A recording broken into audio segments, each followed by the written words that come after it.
Hello friends, welcome to smile talk paramedical channel.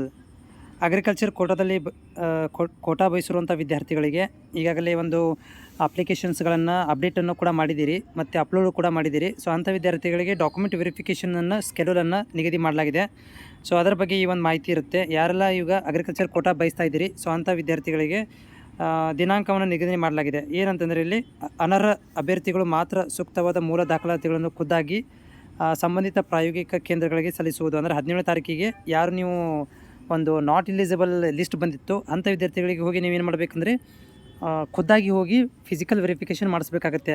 ಈಗಾಗಲೇ verification ಆಗಿದೆ online ಮೇಲೆ, but ಯಾರು ಅನರ್ಹರಿದ್ದೀರಿ ಅಂದರೆ ಸರಿಯಾದಂಥ ದಾಖಲಾತಿ ಅಪ್ಲೋಡ್ ಮಾಡಿರೋದಿಲ್ಲ ಅಂಥವರು 17ನೇ ತಾರೀಕಿಗೆ 4 ಗಂಟೆ ಒಳಗಾಗಿ ನೀವು ಯಾವ ಒಂದು ಕೇಂದ್ರಗಳಿಗೆ ಹೋಗ್ಬೇಕಂತಿದ್ದೀರಿ, ಅಂದರೆ ಯೂನಿವರ್ಸಿಟಿ ಅಪ್ಲೈ ಮಾಡಿದ್ದೀರಿ ಆ ಒಂದು ಯೂನಿವರ್ಸಿಟಿಗೆ ಹೋಗಿ ನೀವು ಡಾಕ್ಯುಮೆಂಟ್ ವೆರಿಫಿಕೇಷನ್ ಮಾಡ್ಕೋಬೇಕು.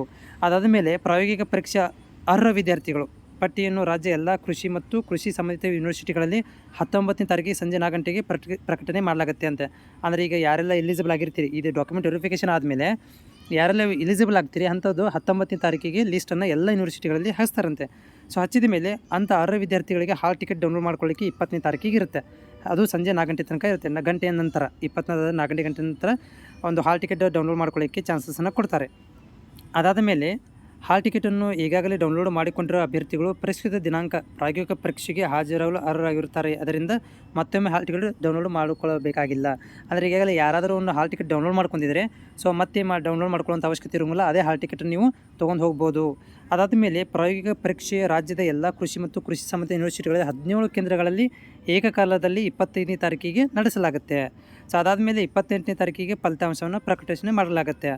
28ನೇ ತಾರೀಕಿಗೆ ಸಂಜೆ 6 ಗಂಟೆ ನಂತರ. ಅದಾದಮೇಲೆ 29ನೇ ತಾರೀಕಿಗೆ ನಿಮ್ಮಲ್ಲಿ ಏನಾದರೂ ಅಪೇಕ್ಷೆ ಮನವಿಗೆ ಇದ್ದಲ್ಲಿ ಸಲ್ಲಿಸ್ಬೋದು. ಅದ ನಂತರ 30ನೇ ತಾರೀಕಿಗೆ ನಿಮಗೆ ಫೈನಲ್ ರಿಸಲ್ಟನ್ನು ಅನೌನ್ಸ್ಮೆಂಟ್ ಮಾಡಲಾಗುತ್ತೆ. ಓಕೆ, ಇದು ಒಂದು ಏನಂದರೆ ನೋಟಿಫಿಕೇಷನನ್ನು ಅಫಿಷಿಯಲ್ ವೆಬ್ಸೈಟ್ ಕೆಇದಲ್ಲಿ ಬಿಟ್ಟಿದ್ದಾರೆ. ಅಗ್ರಿಕಲ್ಚರ್ ಕೋಟಾ ಬಯಸಿರುವಂಥ ವಿದ್ಯಾರ್ಥಿಗಳಿಗೆ ಯಾರು ನಾಟ್ ಎಲಿಜಿಬಲ್ ಆಗಿದ್ದರೆ ಲಿಸ್ಟಲ್ಲಿ ಬಂದಿದೆ ಅವರುಗಳಿಗೆ ಒಂದು ಚಾನ್ಸಸ್ ಏನಂತಂದರೆ ಖುದ್ದಾಗಿ ಹೋಗಿ ಡಾಕ್ಯುಮೆಂಟ್ ವೆರಿಫಿಕೇಷನ್ ಮಾಡಿಸ್ಕೋಬೇಕು. ಓಕೆ.